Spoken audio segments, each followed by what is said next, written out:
Welcome to इन्फोट्रेड। नमस्कार सभी साथियों को। कल की क्लासेस ऑफ हो गई थी। क्लासेस चालू करने से पहले मैं आपको बताना चाहता हूं, क्लासेस आपकी आज भी चलेगी, वो कल सैटरडे में कल भी क्लासेस चलेगी आपकी। तो जल्दी सभी स्टूडेंट लाइव आ जाइए। बहुत इंटरेस्टिंग और बहुत इंपॉर्टेंट टॉपिक आज चालू होगा आपका, लिमिट, फिट और टॉलरेंस इस बारे में। ओके, तो सबसे पहले सभी को जय हिंद, नमस्कार। सभी स्टूडेंट लाइव आ जाइए। प्रशांत, नरेंद्र, सभी जितने, गुड इवनिंग। गुड इवनिंग सभी को गुड इवनिंग।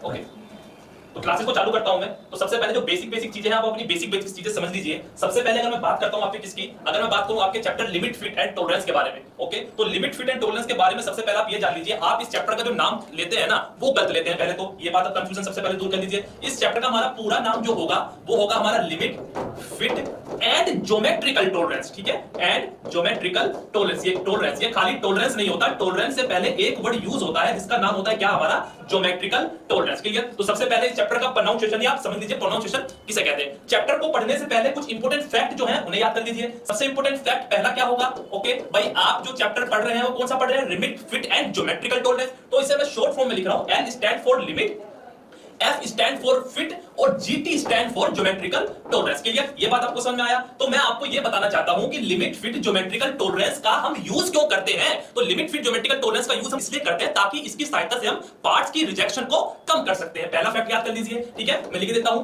पार्ट्स की रिजेक्शन को हम क्या कर सकते हैं, कम कर सकते हैं लिमिट, फिट को अपनाकर। ओके, ठीक है। फैक्ट नंबर सेकंड क्या याद करेंगे आप, फैक्ट नंबर सेकंड आप ये याद करेंगे, अगर आपको किसी भी पार्ट को बनाना है तो वो 100% एक्यूरेसी में नहीं बनेगा। यानी जो पार्ट आपकी वर्कशॉप में या किसी भी कारीगर ने बनाया है उस पार्ट में कुछ ना कुछ आपका एरर होगा। क्लियर? और जो वो एरर होता है वो क्यों होता है, उसके चार रीजन होते हैं। अगर मैं बात करूं चार रीजन हमारे कौन कौन से होंगे, ठीक है, सुन लीजिए। सबसे पहला रीजन होगा हमारा मैन, ठीक है, या जिसे मैं बगर बोल सकता हूं। ओके, दूसरा रीजन क्या होगा, अभी एक्सप्लेन करूंगा, चिंता मत करो। दूसरा रीजन क्या होगा, मशीन की गलत सेटिंग, गलत सेटिंग यानी रॉन्ग इंस्टॉलेशन ऑफ मशीन। ठीक है, wrong installation of machine. Clear? Okay. Third reason हमारा क्या होगा, गलत उपकरणों का प्रयोग कर यानी wrong precision instrument, wrong precision instrument. Clear मेरी बात? ठीक है। और चौथा रीजन क्या होगा हमारा, अगर हमारे कटिंग टूल में कोई कमी आ जाती है। ठीक है, यानी कोई कमी इन कटिंग टूल, इसे आप इंग्लिश में समझ लीजिएगा। ठीक है, तो ये चार रीजन हमारे किसके हैं, ये चार रीजन हमारे इसके होंगे कि अगर कोई भी पार्ट आप बना रहे हैं और पार्ट आपका बिल्कुल एक्यूरेट पोजीशन में बनकर नहीं आ रहा है। जैसे सपोज करो मैंने आपसे कहा ये कोई भी पार्ट था जिसकी लंबाई 100 mm होनी चाहिए थी। आपको पता है टेक्निकल फील्ड में जितनी भी मैं मेजरमेंट लूंगा वो किसमें लूंगा, mm में लूंगा, चाहे मेजरमेंट कोई भी हो। mm stands for millimetre. Clear? और ये पार्ट आप कितने का बना के लाए, मुझे 99.99 mm का पार्ट आप मुझे ये बना के लाए। क्लियर? तो मैंने आपसे ये पूछा कि भाई मैंने तो आपसे ये कहा था पार्ट की लंबाई आप मुझे 100 mm की बना के लाइए, मगर आपने मुझे जो पार्ट दिया वो कितने का दिया, 99.9 mm का दिया। तो इसमें जो 0.01 में क्या था, एरर था। तो वो जो 0.01 एरर आया ना, वो ये चार रीजन है उसके, ये चार रीजन है जिसकी वजह से वो एरर आएगा। पहला क्या, मैन वर्कर, यानी अगर आपका कारीगर अर्धकुशल है, कारीगर इतना एक्सपीरियंस नहीं है तो आपके उस पार्ट में एरर आ सकता है। ठीक है। दूसरा reason, wrong installation of machine, यानी अगर आपकी मशीन की फाउंडेशन अच्छी नहीं है। क्यों? क्योंकि जब आप मशीन पर वर्क करेंगे तो क्या होगा, मशीन में वाइब्रेशन होगा, तो उसके कारण भी आपके पार्ट में एरर आ सकता है। थर्ड रीजन क्या है, रॉन्ग प्रिसीजन इंस्ट्रूमेंट, यानी जो पार्ट आप मशीन पर बना रहे हैं अगर आप उनकी मेजरमेंट करेंगे तो किससे करेंगे, माइक्रोमीटर से करेंगे या वर्नियर कैलिपर से करेंगे। अगर उन्हीं पार्ट में, अगर उन्हीं प्रिसीजन इंस्ट्रूमेंट में आपकी एरर है तो क्या होगा, वो गलत रीडिंग को माप के देगा जिससे आपके पार्ट में एरर आ जाएगी। ठीक है। चौथा क्या आता है आपका, अगर आपके कटिंग टूल में कोई कमी हो, यानी कटिंग टूल के अगर सिंगल पॉइंट कटिंग टूल होता है उस पर आपके एंगल बनते हैं 7 तरह के। ओके, अगर उन पे हमारा कोई एंगल में कुछ भी कमी है, किसी को ज्यादा गाइड पे करा हुआ है, किसी एंगल को हमने कम गाइड पे करा हुआ है, तो भी हमारी कमी आ सकती है। या फिर अगर कटिंग टूल आपका घिसा हुआ है, ठीक है, तो भी हमारा पार्ट में क्या आ सकती है, तो भी हमारे पार्ट में एरर आ सकती है। क्लियर? तो ये जो बेसिक पार्ट है लिमिट, फिट, टॉलरेंस को पढ़ने से पहले दो फैक्ट आपको याद होने चाहिए, क्योंकि ये दो फैक्ट के बिना आपका लिमिट, फिट, टॉलरेंस चैप्टर जो है ना वो अधूरा है। और यकीन मानिए बिल्कुल शानदार तरीके से, जबरदस्त तरीके से पढ़ाऊंगा limit, fit, tolerance. Clear? Sanjeev Kumar, जय श्री राम, जय श्री राम, जय श्री राम, नमस्कार।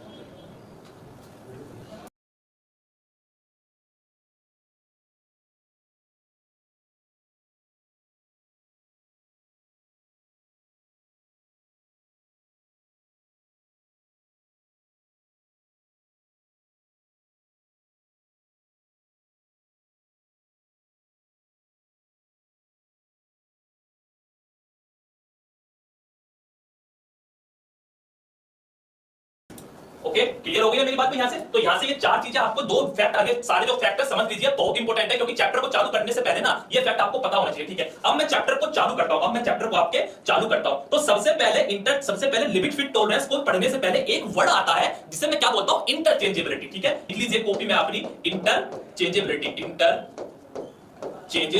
जिसे मैं हिंदी में पता क्या बोलता हूं, जिसे मैं हिंदी में बोलता हूं विनिमयशीलता। हिंदी में से क्या बोलता हूं मैं, विनिमयशीलता, ठीक है? अगर मैं इसका बिल्कुल सिंपल लैंग्वेज में प्रोनाउंसिएशन करूं तो इंटरचेंजेबिलिटी का मतलब क्या होता है, अदला बदली, ठीक है? तो सिंपल सा आप इसका आप सिंपल लैंग्वेज समझिए, से क्या बोलते हैं, अदला बदली, क्लियर? ओके, तो इस अदला बदली को टेक्निकल फील्ड में हम कैसे यूज करेंगे, हमें सर ये बता दीजिए। अभी तक हमने केवल बस ये रटा हुआ है, ठीक है? तो ध्यान दीजिएगा भाई, हम जानते हैं इंटरचेंजेबिलिटी की, मैं आपको डेफिनेशन बता रहा हूं जो मैंने ये बताया ना, अदला बदली। तो अब हम ये जानेंगे कि इस अदला बदली को यूज कैसे करते हैं। ध्यान से सुनिएगा बिल्कुल। देखिए, हमें पता है अगर आपकी मशीन होती है तो वो बहुत से पार्टों से मिलकर बनी हुई होती है। जैसे अगर मैं दिखाऊं कौन कौन से पार्ट, जैसे मैं एक मिनट दिखा देता हूं आपको, आप कंफ्यूजन आपका दूर हो जाएगा। आप ये सोच रहे होंगे सर कौन कौन से पार्ट कह रहे हैं आप, पार्टों का यानी विभिन्न पार्ट, जैसे आपका गियर हो गया, क्लिच हो गया, ये देखिए आपको ये पार्ट दिखे, ये पार्ट दिखेंगे आपको, मैं इन पार्ट्स की बात कर रहा हूं, मैं इन पार्ट्स की बात कर रहा हूं, ठीक है? तो जो मशीन होती है वो आपकी विभिन्न पार्ट से मिलकर बनी हुई होती है। तो समय के साथ साथ जब वो पार्ट मशीन आपकी चलेगी तो जो उनके अंदर जो पार्ट्स है मशीन के अंदर, क्या होगा, वो मूविंग करेंगे, मूव करेंगे। तो मूव करेंगे तो क्या होगा, उसमें कुछ पार्ट ऐसे होते हैं जब वो चलते हैं तो उनमें फ्रिक्शन उत्पन्न होता है। फ्रिक्शन उत्पन्न होगा तो उसमें हीट भी जनरेट होगी।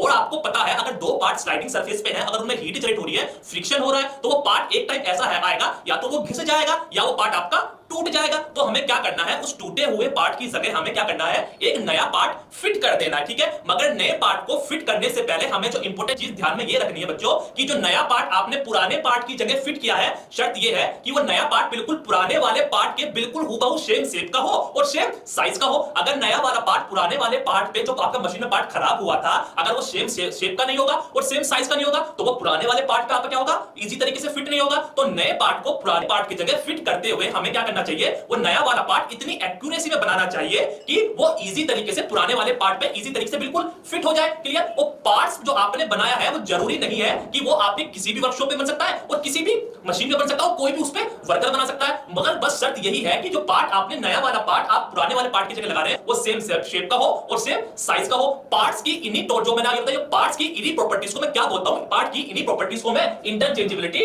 बोलता हूं। क्लियर मेरी बात? ठीक है, विनिमयशीलता। तो आपको यहां से ये बात समझ में आ जानी चाहिए। इंटरचेंजेबिलिटी का सिंपल मकसद ये होता है, कोई भी मशीन थी, अगर मशीन का कोई पार्ट खराब हो गया है तो उस पार्ट को आप निकालिए, उसकी जगह आप हूबहू बिल्कुल उसके जैसा सेम शेप का और सेम साइज का पार्ट इजी तरीके से लगा दीजिए। बस शर्त आपकी ये है कि वो पार्ट आपका सेम शेप का हो, सेम साइज का हो और सेम वर्क करता हो। क्लियर हो गया ना मेरी बात? ठीक है, तो देखो जरा, मैंने अभी आपको लिमिट इंटरचेंजेबिलिटी की मैंने आपको डेफिनेशन बताई, इसके बारे में मैं आपको हल्का सा बता दूं, ठीक है?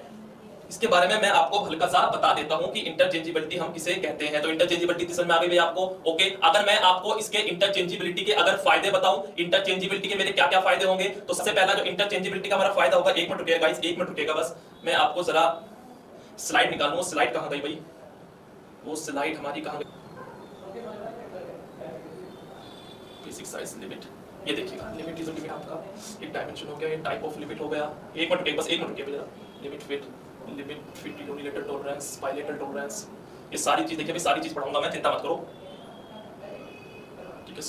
स्लाइड है नहीं भाई वो, ओके कोई बात नहीं, स्लाइड नहीं है तो आप समझ लीजिए बिल्कुल, बस आप उसमें चिंता मत कीजिए, आप उसमें आप चिंता मत कीजिए, ठीक है? तो मैं आपको इंटरचेंजेबिलिटी के जो फायदे बता दूं कि इंटरचेंजेबिलिटी के हमारे क्या क्या फायदे हो सकते हैं, ठीक है? ठीक है, लिख लीजिएगा, advantages of interchangeability, advantages of interchangeability, ठीक है? इसे मैं INT से डिनोट कर रहा हूं। तो सबसे पहला जो इंटरचेंजेबिलिटी का आपका बेनिफिट क्या होगा, इंटरचेंजेबिलिटी की सहायता से आपका मास प्रोडक्शन जो होगा वो इंक्रीज हो जाएगा। तो सबसे पहला तो आप यही पॉइंट नोट कर लीजिए, मास प्रोडक्शन हमारा ये इंक्रीज हो जाता है, ठीक है? ओके, दूसरा क्या इसका बेनिफिट क्या होगा कि आपको पता है कि मैंने पुराने पार्ट की जगह नया पार्ट लगा दिया है, हाँ जी लगा दिया है, तो नया पार्ट जो आपने पुराने पार्ट की जगह लगाया है वो सेम शेप का होगा, सेम साइज का होगा, हाँ जी होगा। तो वो सेम शेप का और सेम साइज का इसलिए होता है ताकि जब मैं नया पार्ट को पुराने पार्ट की जगह लगाऊं ना, तो उसमें मेरा कोई भी मशीनिंग प्रोसेस ना करनी पड़े, ठीक है? अगर मुझे उस पे पार्ट पे नए पार्ट पे मशीनिंग प्रोसेस करनी है तो क्या होगा, उसमें मेरा समय भी ज्यादा जाएगा, हाँ जी जाएगा, और समय ज्यादा लगेगा तो आपका प्रोडक्शन जो है उतनी देर के लिए आपकी मशीन जो है रुकी रहेगी, तो आपका प्रोडक्शन कैसा होगा, प्रोडक्शन आपका डाउन हो जाएगा। अगर आपके पार्ट में इंटरचेंजेबिलिटी है, सेम शेप का है, सेम साइज का है, तो क्या होगा,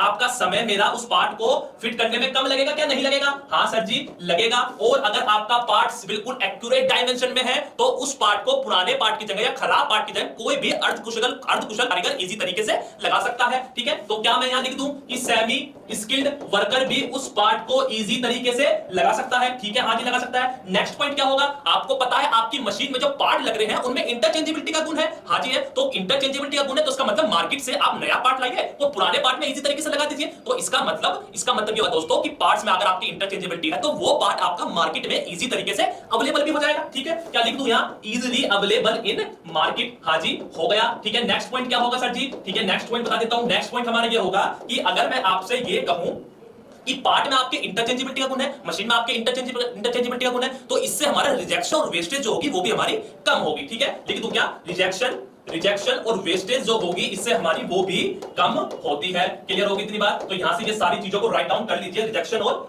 सर वीडियो रुक रुक के चल रही है, रुक रुक के चलेगा वीडियो। ठीक है, तो यहां से ठीक है, और अगर आपके पार्ट में हमारी इंटरचेंजेबिलिटी है तो आपके मशीन की लाइफ भी क्या होगी, इंक्रीज हो जाएगी। ठीक है, मशीन लाइफ इंक्रीज। ठीक है, इतनी बात समझ में आ गई, इतनी बात समझ में आ गई। तो ये क्या थे हमारे इंटरचेंजेबिलिटी थी जो कि मैंने डिटेल में आपको बताई। और इंटरचेंजेबिलिटी क्या होती है आपकी, यही होती है, इसके बेनिफिट क्या होते हैं वो यही होते हैं। ठीक है, इतनी बात समझ में आ गई, आधी सब्जी समझ में आ गई। ठीक है, नेक्स्ट स्लाइड की तरफ बढ़ते हैं, नेक्स्ट स्लाइड की तरफ अब हम बढ़ते हैं। ठीक है, ओके, तो अब हम जानते हैं एक वर्ड हम यूज करते हैं असेंबली। एक वर्ड हम यूज क्या करते हैं आपकी असेंबली। ठीक है, तो असेंबली देखो, असेंबली किसे कहती है, लिमिट फिट चैप्टर को पढ़ने से पहले ये सारी चीजें आपको पता होनी चाहिए।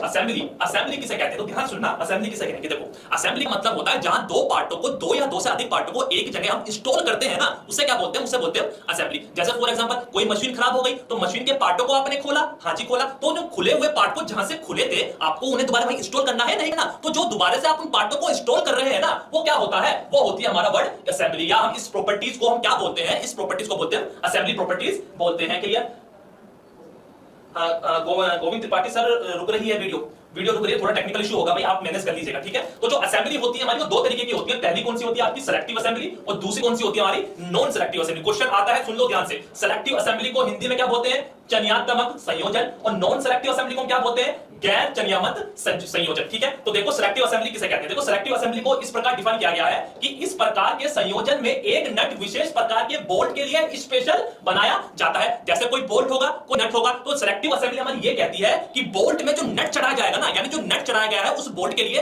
वो नट केवल स्पेशली इसी बोल्ट के लिए बनाया हुआ है। यानी ये नट हमारा किसी और बोल्ट में नहीं चढ़ेगा और वो बोल्ट हमारा किसी और नट के अंदर भी नहीं चढ़ेगा। क्लियर, तो वो कौन सी असेंबली होती है, वो असेंबली होती है हमारी नॉन सेलेक्टिव असेंबली। ठीक है, सुनो फटाफट से ध्यान से, क्या कहता है, यह नट अन्य किसी बोल्ट पर सुचारू रूप से काम नहीं कर सकता, इनके अनुरक्षण मेंटेनेंस में बड़ी कठिनाई होती है। हाँ जी होती है, क्योंकि यह स्पेशल अतिरिक्त ऊर्जा है, यह संयोजन धीमी गति वाली तथा महंगे होते हैं। क्वेश्चन बहुत बार पेपर में आया हुआ है कि सेलेक्टिव असेंबली कैसी है हमारी, ये धीमी गति से होती है और ये बहुत महंगी होती है। महंगी क्यों होती है भाई, यानी अगर सपोज कीजिए ये कोई आपका बोल्ट था, अगर मैं कहूं आपसे ये कोई मेरा स्पेशली कोई ये मेरा बोल्ट था और इस पे मेरा ये नट जो है नट लगना है, ठीक है, ये इसकी थ्रेड होती है इसके ऊपर, अगर मेरा ये नट जो होगा ये खो जाएगा या कहीं मेरा गुम हो जाएगा तो ये जो मेरा बोल्ट जो ये बचा इस पे कोई भी दूसरा नट हमारा नहीं चढ़ेगा, तो क्या हो गया, यानी ये मेरा पार्ट क्या हो जाएगा, रिजेक्ट हो जाएगा। तो तभी कहा ये हमारी महंगी होती है, यानी इसकी अगर ये खो गया तो ये वेस्टेज हो जाएगा, मुझे फिर दूसरा नट एंड बोल्ट लाना पड़ेगा। क्लियर, तो सेलेक्टिव असेंबली समझ में आ गई आपको। ठीक है सर, नॉन सेलेक्टिव असेंबली किसे कहते हैं, नॉन सेलेक्टिव असेंबली जस्ट इसे बिल्कुल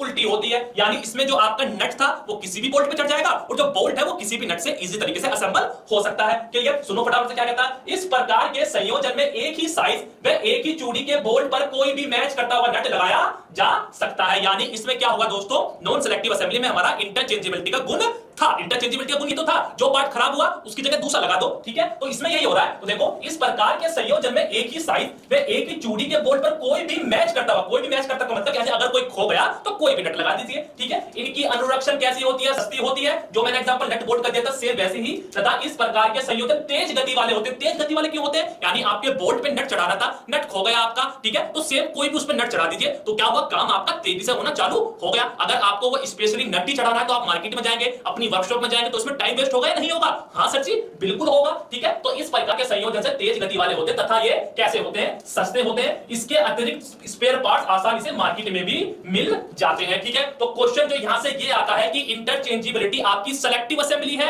या नॉन सेलेक्टिव असेंबली है। ठीक है, तो जल्दी से मुझे चैट बॉक्स में लिख के बताओ, इंटरचेंजेबिलिटी आपकी सेलेक्टिव असेंबली है या नॉन सेलेक्टिव असेंबली है? जल्दी से सभी स्टूडेंट बता दो, जल्दी से सभी स्टूडेंट बता दो कि इंटरचेंजेबिलिटी आपकी कौन सी असेंबली है। फटाफट से वेट कर रहा हूं मैं वेट कर रहा हूं। इसका एग्जांपल अगर आप देखना चाहते हैं तो ये देख लो, ये कोई भी आपका बोल्ट था, ये कोई भी आपका नट था, ये भी बोल्ट था और ये भी नट था, ठीक है। अगर आपका बोल्ट खो गया तो इस नट पे लगा दीजिए, एरो दिख रहे हैं आपके, और अगर आपका ये वाला नट खो गया है तो इस बोल्ट को इस पे लगा दीजिए, ठीक है। तो इसे क्या बोलते हैं? गैर चयनात्मक संयोजन, ठीक है। मेरे क्वेश्चन का जवाब अभी तक नहीं आया है, प्लीज बता दीजिए।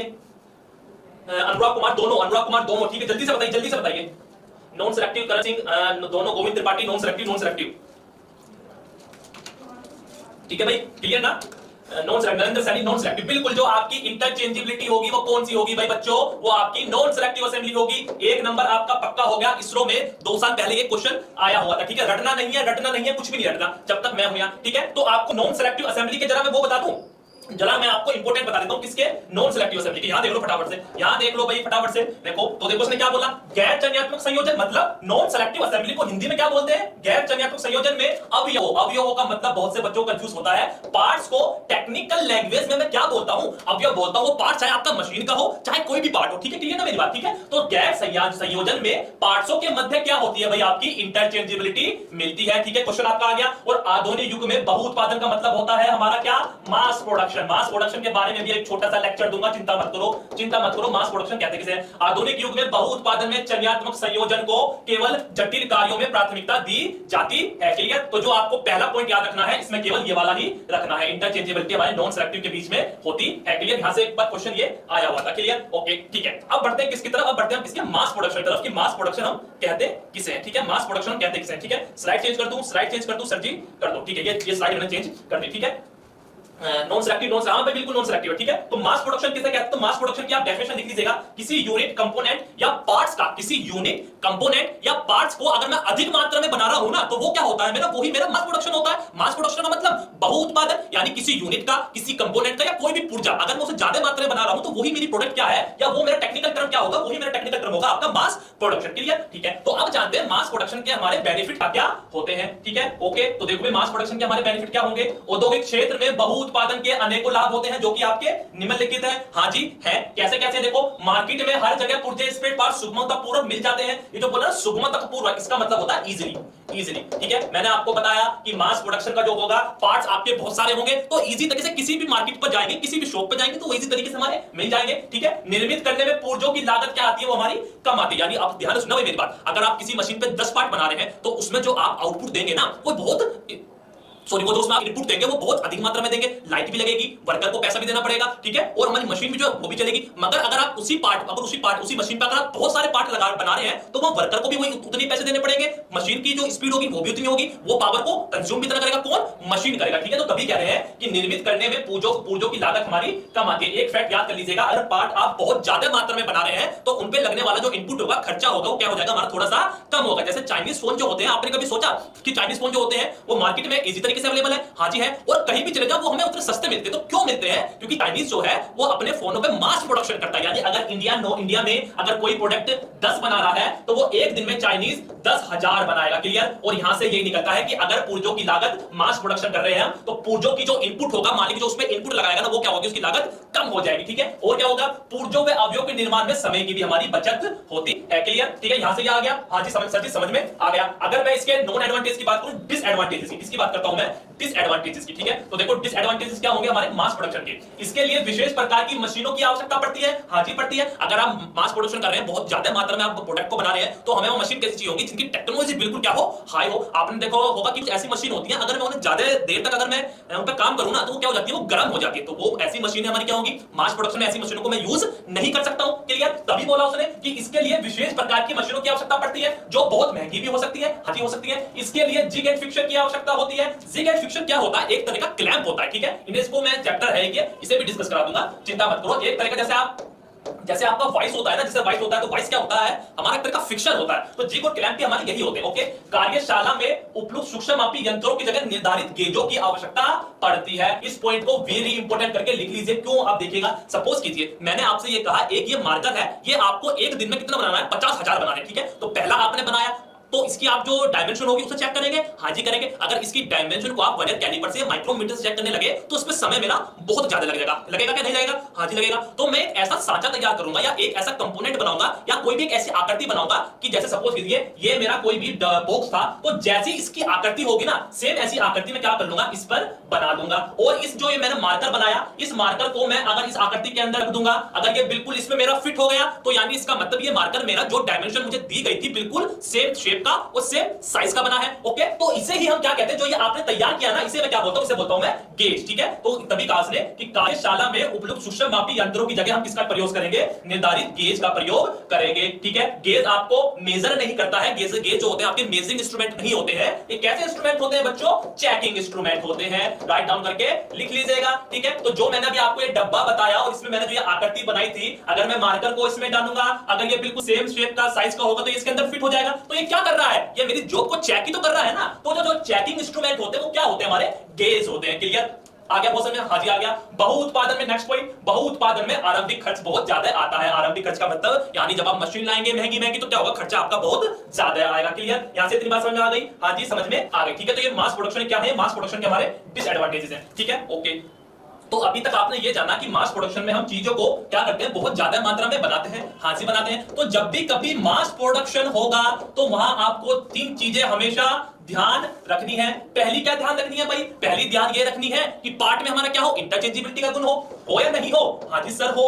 ठीक है, अगर पार्ट में आपका इंटरचेंजेबिलिटी का गुण नहीं है और आप मास प्रोडक्शन कर रहे हैं तो वो पार्ट किसी दूसरे पार्ट की जगह फिट ही नहीं होगा, तो मास प्रोडक्शन में आपको कुछ फायदा नहीं है। ठीक है, दूसरा पार्ट हमारा क्या है, उसका जो हमारी डिग्री ऑफ फिनिश, यानी उस पे हमारी फिनिशिंग कैसी होनी चाहिए, बिल्कुल एक्यूरेट पोजीशन पे होनी चाहिए। क्लियर, अगर उसमें फिनिशिंग अच्छी नहीं है, अगर वो एक्यूरेसी में नहीं बना है तो वो नया पार्ट आपके पुराने पार्ट की जगह बिल्कुल सूक्ष्मता से फिट नहीं होगा। क्लियर, मोल्ड बोलते हैं कि सर इसे सांचो, हाँ भाई मोल्ड बोलते हैं। क्लियर, हाँ तो ठीक है, तो ये दो चीजें और इसमें होता है डायमेंशनल एक्यूरेसी। ठीक है, तो ये डायमेंशनल एक्यूरेसी। क्लियर, तो ये तीन पॉइंट आप राइट डाउन कर लीजिए कि जब भी कभी मास प्रोडक्शन होगा ये तीन पॉइंट आपके बिल्कुल सबसे प्रायोरिटी दी जाएगी। इंटरचेंजेबिलिटी, डिग्री ऑफ फिनिश, यानी पार्ट पे आपकी फिनिशिंग होगी, उस पे कोई भी बर यूज नहीं होना चाहिए। और दूसरा क्या होगा आपका डायमेंशनल एक्यूरेसी। ये दोनों अलग अलग पॉइंट है, ये दोनों अलग अलग पॉइंट है, यानी पार्ट पे आपकी एक्यूरेसी बिल्कुल हाई होनी चाहिए, तभी तो वो पार्ट आपका पुराने वाले पार्ट की जगह फिट होगा नहीं होगा। क्लियर, तो यहां से जो आपका लिमिट फिट टॉलरेंस का बेसिक चीज थी वो आपकी यहां कंप्लीट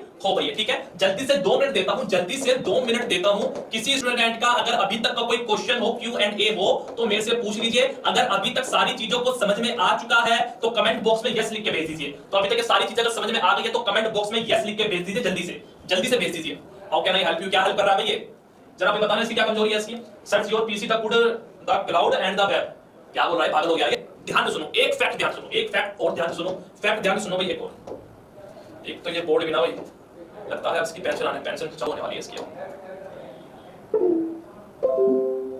ठीक है, एक फैक्ट याद करो, एक फैक्ट याद करो फटाफट से। देखो मैंने आपको बताया कि आप मास प्रोडक्शन कर रहे हैं, यानी एक पार्ट को आप किसी भी मशीनिंग कंपोनेंट को या पार्ट को अधिक मात्रा में बनाए, हाजिया बनाने। ठीक है, तो एक चीज याद कर लीजिए, जितने भी आप पार्ट बना रहे हैं तो कुछ एक्यूरेसी डिसाइड होगी। ठीक है, यानी अगर मैंने आपसे कहा ये बॉक्स था, मुझे इस बॉक्स के मुझे आप 1000 पीसेस बना के दीजिए, हाजी दीजिए। इसकी मैंने कुछ लेंथ डिसाइड कर दी 100 mm की। ठीक है, थिकनेस मैंने 5 mm की डिसाइड कर दी। ओके, तो आपको ये 1000 पीस बनाने हैं बिल्कुल सेम शेप के और सेम साइज के। तो जब आप मास प्रोडक्शन में सेम शेप या सेम साइज के आप पीसेस बनाते हैं ना, तो समान एक्यूरेसी प्राप्त करना जो है संभव नहीं होता। यानी कोई आप पार्ट 99 mm का बना देंगे, ठीक है, कोई पार्ट 98 का बना देंगे, कोई पार्ट आप 100.1 का बना देंगे या 101 का ही बना देंगे। क्लियर, इतनी बात क्लियर हुई? ठीक है,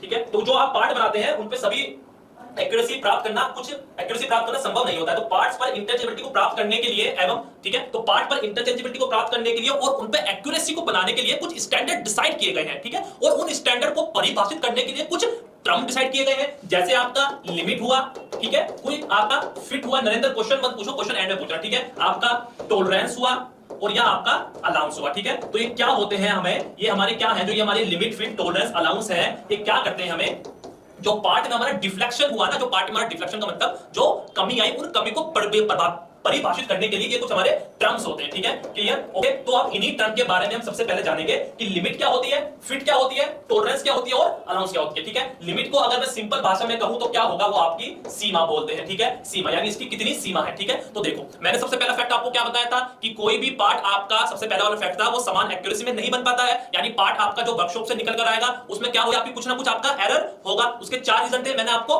बता दिया, ठीक है। तो 4 रीजन जो थे वो मैं आपको बता देता हूं। मैं आपको लिमिट की डेफिनेशन बताता हूं कि लिमिट कहते किसे हैं, ओके। तो इसमें एक लाइन और ऐड कर लीजिए यहां, ये कि जो पार्ट में आपका एरर आया, एरर आ गया, ठीक है, तो एरर आया, उससे निजात पाने के लिए हम पार्ट पर क्या कर देते हैं, एक तरीके की सीमा निर्धारित करते हैं। यानी अगर पार्ट आपका इस सीमा से बाहर गया तो रिजेक्ट हो जाएगा, अगर इस सीमा के अंदर रह गया तो पार्ट को मैं एक्सेप्ट कर लूंगा, ठीक है। तो वो सीमा हमें इतनी दी जाती है कि पार्ट की एक्यूरेसी पर आपकी कोई भी फर्क ना पड़े, और इसी पार्ट की एक्यूरेसी पर कोई फर्क नहीं पड़े, ठीक है, इसे ही मैं क्या बोलता हूं, इसे बोलता हूं मैं लिमिट, ठीक है। इसे मैं क्या बोलता हूं, इसे बोलता हूं मैं लिमिट, ठीक है। तो लिमिट के बारे में हम जानते हैं, लिमिट हम कहते किसे है, लिमिट हम कहते किसे है, ठीक है। फटाफट से यहां देखो, फटाफट से यहां देखो क्या बोल रहा है।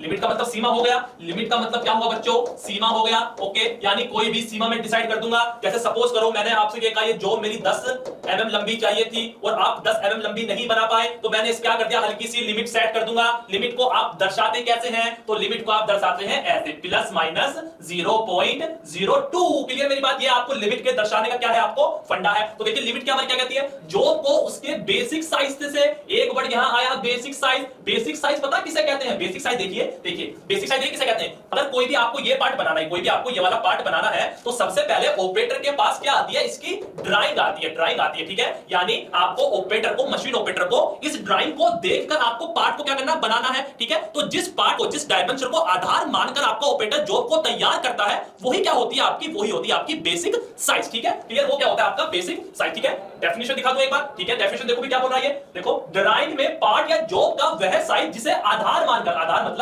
जिसे बेस मानकर लिमिट साइज निर्धारित की जाती है, उसे बेसिक साइज कहते हैं। क्या मेरी बात समझ में आई? क्वेश्चन यहां से ये आता है, सुन लो मेरी बात, जो उसने बोला ना जिसे मानकर लिमिट साइज निर्धारित की जाती है, क्वेश्चन यहां से ये आता है कि लिमिट साइज किस पर निर्धारित की जाती है, किस पर निर्धारित की जाती है, वो आपके बेसिक साइज पर निर्धारित की जाती है। सुनो कैसे, एक्सप्लेन करूंगा बिल्कुल डिटेल। देखो तो उसने क्या बोला, लिमिट साइज किस पर निर्धारित की जाएगी, बेसिक साइज पे, ठीक है। मैंने आपसे ये कहा ये 10 mm तक बनना था, हाँ जी बनना था, तो जो ये 10 mm ड्राइंग में दर्शाया गया है, ये क्या है, मेरा बेसिक साइज है, हाँ जी है, ओके। अब मैं इसके ऊपर कुछ लिमिट फिक्स कर दूं, यानी आपका प्रॉपर 10 mm का तो बना नहीं पाएगा क्योंकि एरर होता है, ठीक है। किसकी वजह से होगा, या तो मशीन में गलत सेटिंग होगी, टूल में कमी होगी, या वर्कर आपका अर्थ कुछ नहीं होगा, तो ये आपका हूबहू 10 mm तक नहीं बन पाएगा। तो क्या करूंगा मैं, इस पे हल्की सी लिमिट फिक्स कर दूंगा। अगर जैसे लिमिट मैंने फिक्स कर दी 0.01 और माइनस में भी 0.01, तो या तो ये पार्ट आपका 10.01 तक बनेगा, ठीक है, तो पार्ट को मैं तो पार्ट को मैं अपने कंपनी में ले लूंगा, और या तो ये पार्ट मेरा 9.99 तक बनेगा, तो भी पार्ट को मैं एक्सपेक्ट कर लूंगा, ठीक है, एक्सेप्ट करूंगा। और अगर ये इस सीमा से मेरा पार्ट बाहर बन गया, ठीक है,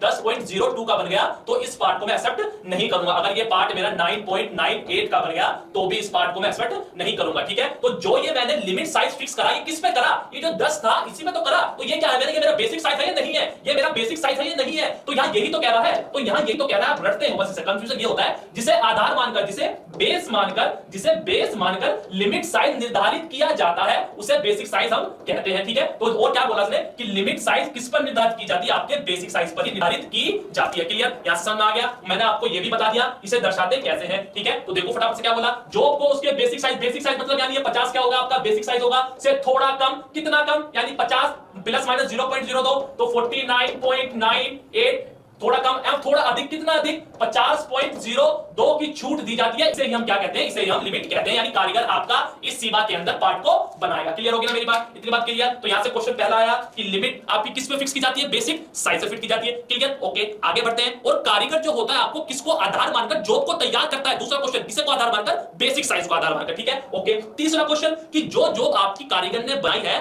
वो दो अवयवों के बीच में बनती है, दो पार्ट्स यानी दो डायमेंशन के बीच में बनती है। किस डायमेंशन के बीच में, या तो 50.02 के बीच से या 49.98 के बीच में आपकी जॉब बनेगी। क्वेश्चन यहां से एक बार ये भी आया है कि ऑपरेटर किन दो डायमेंशन के बीच आपकी जॉब को तैयार करेगा, ठीक है। तो या तो ये ऊपर वाली होगी या ये नीचे वाली होगी, ठीक है। और एक ऊपर वाली को मैं क्या बोलता हूं, हाई लिमिट बोलता हूं, ओके, यानी उच्चतम सीमा या अधिकतम साइज। और ये नीचे वाली को क्या बोलता हूं मैं, लो लिमिट बोलता हूं। क्लियर हो गई ना मेरी इतनी बात, समझ में आई बच्चों? ओके, तो जो कारीगर जॉब को तैयार करेगा वो किस दो लिमिट के बीच में तैयार करेगा, हाई लिमिट और लो लिमिट के बीच में, ठीक है। तो देखो ये आगे क्या कहता है, और जो लिमिट होती है वो दो तरीके की होती है, हाई लिमिट और लो लिमिट। देखो फटाफट से क्या कहता है, अगर यही कोई मेरी साइज थी, यही कोई मेरा साइज था, ठीक है, तो उसमें जो मैक्सिमम साइज होगा कितना होगा 50.02, मिनिमम साइज कितना होगा 50.02, 49.98, यानी जॉब को आप 49.98 से mm से लेकर 50.0 mm तक किसी भी साइज में इसी तरीके से बना सकते हैं। क्लियर हो गई ना इतनी बात? तो लिमिट समझ में आ गई, नहीं आ गई? Okay sir, shaft means job sir, shaft जिसमें पुली या बेरिंग, साफ्ट ही बता दो, चिंता मत करो सर। तो लिमिट समझ में आ गई या नहीं आ गई? तो लिमिट आपकी यहां से क्लियर हो जानी चाहिए। लिमिट का मतलब होता है सीमा। ओके, समझ में आ गई है सभी को? तो कमेंट बॉक्स में यस लिख दो, जल्दी से कमेंट बॉक्स में यस लिख दो अगर लिमिट समझ में आ गई है तो, ठीक है। एक बहुत बार इसमें क्वेश्चन किया आता है लिमिट से, आप अक्सर आपको जो क्वेश्चन पूछा जाता है लिमिट में से, तो ये तो जो था ये तो बिल्कुल सिंपल था। तो लिमिट्स में से जो क्वेश्चन पूछा जाता है क्या पूछा जाता है? द टू, लिख लीजिएगा सभी, the two permissible variation, the two permissible variation on nominal size, the two permissible variation on nominal size is called limit size, is called limit of size, ठीक है। क्या क्वेश्चन समझ में आया? क्वेश्चन दोबारा बोलूं क्या? the two permissible variation on the nominal size या nominal dimension, उसे क्या बोलेंगे? उसे बोलेंगे limit of size, ठीक है। इसको भाई ध्यान समझो, इसको ध्यान समझो, ठीक है। तो उसने बोला the two permissible variation on nominal size is called limit size, ठीक है। तो इसका मतलब सुनो, इसका मतलब क्या? देखो जो उसने बोला दैट टू का मतलब तो क्या हो गया? यानी या तो आपकी 50.02 बनेगी या 49.98 बनेगी। हाँ जी बनेगी। परमिसेबल का मतलब पता क्या होता है? परमिसेबल का मतलब होता है स्वीकृत, या हम इसे बोलते हैं क्या? एक्सेप्टेबल, इसे बोलते हैं एक्सेप्टेबल, ठीक है। ओके, क्लियर मेरी बात? मैं आपको इसका मतलब बता रहा हूं। The two permissible variation on nominal size, यानी जो आपने दो साइज थे वो जो परमिसेबल हो, एक्सेप्टेबल हो, जो आपके वेरीज करते हो, वेरीज का मतलब उतार या चढ़ाव, और उतार चढ़ाव क्या था? 50.02 और 49.98 ऑन द नॉमिनल साइज। एक वर्ड यहां आ गया सर, ये नॉमिनल साइज क्या होता है? सुन लो मेरी बात ध्यान से, मेरी बात बिल्कुल ध्यान सुनो, यही समझा दूंगा। देखो यहां देखो फटाफट से, मैंने आपसे ये कहा, इसे मैं कहां लिखूं भाई? इसे मैं यहां लिखता हूं, एक मिनट रुको, ये मिटाऊंगा नहीं यहां से। देखो मैंने आपसे ये कहा 50 पॉइंट, ये इसी का एग्जांपल ले लेता हूं, 50.00 था, ठीक है, ये मेरा बेसिक साइज था। हाँ जी था। इस पे आपने क्या करा? लिमिट फिक्स कर दी 0.02, प्लस माइनस में इस पे आपने लिमिट फिक्स की या नहीं की? हाँ जी की, ठीक है। तो मैं आपको दोबारा बता रहा हूं, ये क्या था मेरा? ये मेरा बेसिक साइज था 50, 0.02 आपने इस पे क्या करा? लिमिट फिक्स कर दी। तो इस पूरे को मैं क्या बोलूंगा? इस पूरे को ही मैं क्या बोलता हूं? नॉमिनल साइज बोलता हूं। इस पूरे को ही मैं क्या बोलता हूं? नॉमिनल साइज बोलता हूं, ठीक है। बेसिक साइज और नॉमिनल साइज दोनों में अंतर होता है, बेसिक साइज और नॉमिनल साइज में दोनों में अंतर होता है। तो आप इसका मतलब समझना है, क्या बोला इसने? द टू परमिसेबल का मतलब जो दो थे आपके, दो हाई और लो, परमिसेबल स्वीकृत होंगे, वेरीज होंगे, उतार चढ़ाव होगा उनका नॉमिनल साइज में। क्लियर मेरी बात? तो नॉमिनल साइज आपको समझ में आ गया। नॉमिनल साइज हम किसे कहते हैं? ठीक है, तो नॉमिनल साइज हमारा वो साइज है जिस पर सभी प्रकार के स्पेसिफिकेशन ड्राइंग के अनुसार रखा जाता है, उसे हम क्या बोलते हैं? उसे बोलते हैं नॉमिनल साइज। देखो फटाफट से यहां देखो फटाफट से, अगर अभी भी समझ में नहीं आया, देखो ये कोई भी आपकी क्या थी? ये कोई भी आपकी जॉब है, ठीक है। मैंने से कहा ये 50 प्लस माइनस 0.02, ठीक है, ये बेसिक साइज, ये लिमिट, और इस पूरे को मैं क्या बोलूंगा? इस पूरे को मैं बोलूंगा क्या? नॉमिनल साइज, ठीक है। तो जो ड्राइंग में आपको दर्शाया जाता है वो कुछ ऐसे ही दर्शाया जाता है, उसे मैं क्या बोलता हूं? इस पूरे को मैं नॉमिनल साइज बोलता हूं। इसकी डेफिनेशन लिख लो, नॉमिनल साइज क्या है? Size of A part specified in drawing, ठीक है, लिख रहा हूं मैं, size of A part specified in drawing, यानी ड्राइंग में भी आपको यही तो साइज दिखाया गया है। तो जो साइज आपको ड्राइंग में दिखाया जाता है ना, उसे हम क्या बोलते हैं? उसे बोलते हैं नॉमिनल साइज, ठीक है, उसे हम बोलते हैं नॉमिनल साइज। तो बेसिक साइज को समझ में आ गया आपको, ठीक है। लिमिट ऑफ साइज किसे बोलेंगे? The two permissible variation on nominal size या nominal dimension is called limit of size, okay. और नॉमिनल साइज क्या होगा? जो साइज आपको ड्राइंग में दर्शाया जाता है उसे हम क्या बोलते हैं? उसे बोलते हैं क्या बच्चों? नॉमिनल साइज, ठीक है। बहुत से बच्चों का क्वेश्चन यहां से ये आ रहा है, सर साफ्ट क्या होती है और होल क्या होती है, ठीक है। ओके, ध्यान से सुनो मेरी बात, बिल्कुल इजी तरीके से, सिंपल लैंग्वेज में ध्यान सुनो। देखो ये कोई भी आपका डायग्राम था, ये आपकी होल है, ये आपका होल है, ये साफ्ट है, ठीक है। ये कोई भी आपका पहला पार्ट, ठीक है, इसे मैं कलर नहीं करता हूं, ये आपका पहला वाला पार्ट, ठीक है, ये आपका दूसरा पार्ट, ठीक है। तो ध्यान समझना, होल और साफ्ट कहते हैं किसे? देखो असेंबली का मतलब मैंने आपको क्या बताया था कि जहां दो या दो से अधिक पार्ट जुड़ेंगे तो वो असेंबलिंग होगा। हाँ जी होगा, ठीक है। तो होल एंड साफ्ट को मैं कैसे डिफाइन करता हूं? साफ्ट उसे कहता हूं कि जहां आपका पहला वाला पार्ट किसी पार्ट के अंदर जाकर एंटर कर जाए, वो क्या होती है मेरी? वो होती है मेरी साफ्ट। नहीं समझ में आया क्या? दोबारा बताओ, सुन लो दोबारा। जहां कोई भी पार्ट, जहां आपका पहला पार्ट किसी दूसरे पार्ट के अंदर जाकर एंटर कर जाता है, उसे क्या बोलता हूं मैं? उसे बोलता हूं मैं साफ्ट। उसे क्या बोलता हूं मैं? साफ्ट, ठीक है। और जरूरी नहीं है कि साफ्ट आपकी राउंड ही हो, या वर्ताकार भी हो सकती है, आयताकार भी हो सकती है, ठीक है। यहां सुन लो फटाफट से, ध्यान देखो फटाफट से। इस एग्जांपल के थ्रू मैंने क्या बोला कि साफ्ट आपकी क्या होगी कि ये आपका पहला पार्ट, ये आपका दूसरा पार्ट, ठीक है, ये आपका पहला पार्ट, ये दूसरा पार्ट, जहां पहला पार्ट दूसरे पार्ट के अंदर जाकर एंटर करता है उसे क्या बोलता हूं मैं? साफ्ट बोलता हूं। तो क्या यहां आपने देख पा रहे हैं क्या, ये वाला जो पार्ट है इस पार्ट के अंदर जा रहा है नहीं जा रहा, एंटर कर रहा है नहीं कर रहा, यहां भी ऐसे हो रहा है। ओके, और यहां साफ कैसी थी मेरी, यहां मेरी राउंड थी और यहां कैसी हो गई मेरी आयताकार हो गई। नहीं आ रही क्या बात समझ में, समझ में आ गई क्या? जो साफ्ट आयताकार, जो साफ्ट को आप डेफिनेशन बोलते हैं ना, वो बिल्कुल गलत है, वो बिल्कुल गलत है। और साफ्ट का एक नाम लिख लो भाई, बहुत सी बुकों में जो नाम है ये हमारा गलत लिखा हुआ है। आज से पहले हमें किसी ने बताया भी नहीं है कि साफ्ट को हम क्या बोलते हैं। तो साफ्ट को जो दूसरा नाम होगा उसे बोलेंगे एनवलप्ड सरफेस, एनवलप्ड सरफेस इसे हम बोलते हैं, क्लियर। और जो होल होता है उसे क्या बोलेंगे, एनवलपिंग, एनवलपिंग सरफेस, एनवलपिंग सरफेस, ठीक है। मतलब बताऊंगा, मतलब रटो मत, मतलब बताऊंगा, ठीक है। तो साफ्ट का मतलब सुनना है आपको, कोई भी पहला पार्ट दूसरे पार्ट के अंदर जाके एंटर इजीली हो जाता है, उसे हम साफ्ट बोलते हैं। जरूरी नहीं है कि साफ्ट आपकी राउंड ही हो, या आयताकार भी हो सकती है और वर्ताकार भी हो सकती है और गोल भी हो सकती है। अगर मैं होल की बात करता हूं तो होल को मैं क्या बोलता हूं, बेसिकली सुराख बोलता हूं, सुराख बोलता हूं। अगर मैं होल की बात करता हूं तो होल क्या होता है मेरा, होल, जबकि होल की अगर मैं डेफिनेशन दूं तो ऐसा होगा कि दूसरे पार्ट जिसमें प्रथम वाला पार्ट ये एंटर हुआ, दूसरा पार्ट जिसमें पहला वाला पार्ट एंटर हुआ। अरे यहां देखो ये दूसरा वाला पार्ट था नहीं था, तो पहला वाला पार्ट इसमें एंटर हुआ है नहीं हुआ, ठीक है। तो दूसरा वाला पार्ट जिसमें पहला पार्ट एंटर होता है उसे क्या बोलता हूं मैं, उसे बोलता हूं मैं होल बोलता हूं। और होल भी आपका गोल होगा, ठीक है। ऐसा नहीं है कि होल आपका गोल ही हो, ये भी कैसा हो सकता है, आयताकार वृत्ताकार यहां भी हो सकता है। यहां देख लो होल क्या था मेरा, इस होल का मतलब क्या था मेरा, सुराख। होल का मतलब क्या था, सुराख। तो ये कोई भी साफ थी इस होल के अंदर जा रही है, तो क्या ये मेरा सुराख है या नहीं है? हां जी सर जी है। और ये क्या, ये भी मेरा सुराख है या नहीं है? हां सर जी ये भी मेरा सुराख है। मगर अंतर क्या है, ये सुराख आपका राउंड था, यहां आपका ये आयताकार होगा या वर्ताकार हो सकता है, क्लियर। इतनी बात समझ में आ गई, इतनी बात समझ में आ गई या नहीं आई? हां जी आ गई। सर जी अभी आपने बताया कि साफ्ट को मैं एनवलप सरफेस बोलता हूं, ठीक है, और होल को मैं एनवलपिंग सरफेस बोलता हूं। ऐसा क्यों होता है, सुन लो ध्यान से भाई। देखो मैंने आपसे कहा कि कोई आपकी साफ्ट है 100 mm लंबी या 200 mm 300 mm लंबी है, ठीक है। आपने उसका जो डाया था, मुझे डाया जो बताया आपने 100 mm की साफ्ट थी, उसका डाया 100 ही था, ठीक है। मैंने कहा भाई साफ्ट का जो डाया है ना वो आप थोड़ा सा कम कर दीजिए, कितना कम, 2 या 3 mm कम कर दीजिए। तो उसको साफ्ट के डाया को कम करने के लिए क्या करेंगे आप, उसमें कम तो कर देंगे मगर उसमें समय जो लगेगा वो हमारा क्या लगेगा, थोड़ा ज्यादा लगेगा, ठीक है। अगर मैं होल की बात करता हूं, आपने होल किसी भी मटेरियल जो पर आपने होल करा 10 mm का, मगर अगर मैं कहूं कि भाई होल को आप थोड़ा सा बड़ा कर दीजिए, तो क्या करेंगे आप, उसमें जो ड्रिल कर देंगे, ड्रिल 12 mm का कर देंगे, 11.7 mm का 7.5 mm का कर देंगे और फिर उस पे रिमर चला देंगे, तो होल आपका इजी तरीके से क्या होगा, बड़ा हो सकता है। तो यानी कि हम ये कह सकता हूं कि साफ्ट के मुकाबले मैं होल को इजी तरीके से बड़ा कर सकता हूं। तो यहां इसने यही बोला कि साफ्ट का हमारी क्या होगी, एनवलप्ड। एनवलप्ड का मतलब ये होता है जो पूरी तरह से डेवलप हो चुकी हो, जिसके साथ में कोई भी छेड़खानी नहीं कर सकता। और होल का मतलब क्या बोला इसने, एनवलपिंग। एनवलपिंग का मतलब जिसके साथ में छेड़खानी कर सकता हूं, क्लियर मेरी बात, ठीक है। डिटेल में बताया मैंने, ओके। तो समझ में आया होल को एनवलपिंग क्यों बोल रहा था और साफ्ट को एनवलप्ड क्यों बोल रहा था, ठीक है, ओके। तो मैं इसकी डेफिनेशन एक बार बता दूं आपको, एक बार डेफिनेशन बता दूं, आप मन संतुष्ट हो जाएगा आपका कि सर जी समझ में तो आ रहा है मगर हल्का हल्का आ रहा है, एक बार डेफिनेशन दिखा दो तो मन खुश हो जाएगा हमारा, ओके। ये लो डायमेंशन दिखा देता हूं मैं आपको, ठीक है। एक बार यहां देखो साफ्ट और होल, यहां देखो फटाफट से, यहां देखो फटाफट से, देखो साफ्ट किसे कहेंगे, देखो भारतीय मानक पद्धति। भारतीय मानक पद्धति पता किसे बोलते हैं, BIS, BIS। क्वेश्चन आया हुआ है, लिख लीजिएगा। B stand for bureau, I stand for Indian और S स्टैंड फॉर स्टैंडर्ड, ठीक है। तो भारतीय पद्धति के अनुसार साफ्ट शब्द का प्रयोग उन सभी आकृतियों के लिए किया जाता है जो फिट होती है। फिट बताया था नहीं बताया था मैंने, जहां आपका पहला पार्ट दूसरे पार्ट के अंदर जाके फिट होता है या एंटर होता है, अर्थात जिनकी बाहरी आकृति होती है। सर जी ये बाहरी आकृति क्या है, सुन लो मेरी बात, लो बाहरी आकृति सुन लो भाई, ये लो बाहरी आकृति सुनो, देखो ये साफ्ट है, ये होल है, ठीक है।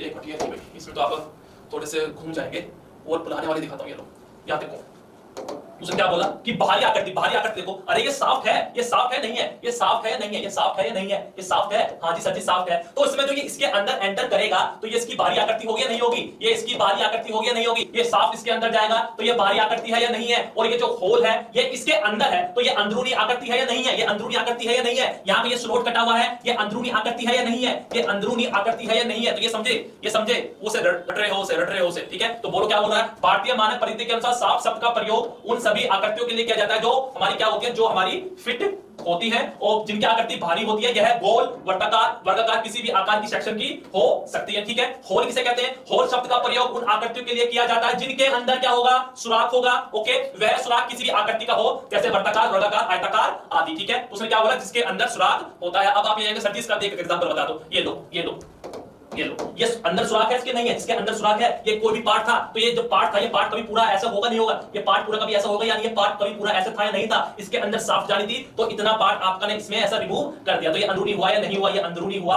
या नहीं हुआ। क्लियर ना मेरी बात? होल और सॉफ्ट में जो आप अंतर पूछ रहे थे ना, मेन जो अंतर है होल एंड सॉफ्ट का यही है, मेन अंतर होल एंड सॉफ्ट का यही है। क्लियर? ठीक है, तो बहुत सारी आज मैंने आपको चीजें डिस्कस करा दी हैं, जैसे लिमिट डिस्कस कर लिया, लिमिट किस पे फिट होती है, फिक्स होती है आपके बेसिक साइज पर। क्लियर? और ऑपरेटर जिसको बेस मानकर आपकी जॉब तैयार करता है, किसे? बेसिक साइज को। और ऑपरेटर आपका किन सीमाओं के अंदर जॉब को बनाता है? हाई लिमिट और लो लिमिट के बीच में। होल क्या होता है, सॉफ्ट क्या होता है, इंटरचेंजेबिलिटी क्या होती है, सारी चीजें समझ में आ गई हैं तो प्लीज कमेंट बॉक्स में मुझे यस लिख के भेज दो, कमेंट बॉक्स में यस लिख के भेज दो अगर ये सारी चीजें समझ में आ गई है तो। जल्दी से यस लिख के भेजो, जल्दी से यस लिख के भेज दो, जल्दी से यस लिख के भेज दो। अगर किसी स्टूडेंट का अगर कोई भी क्वेश्चन हो मेरे बच्चों तो पूछ लो, मेरे से पूछ लो फटाफट से। ठीक है नरेंद्र, जो पूछ रहे थे आप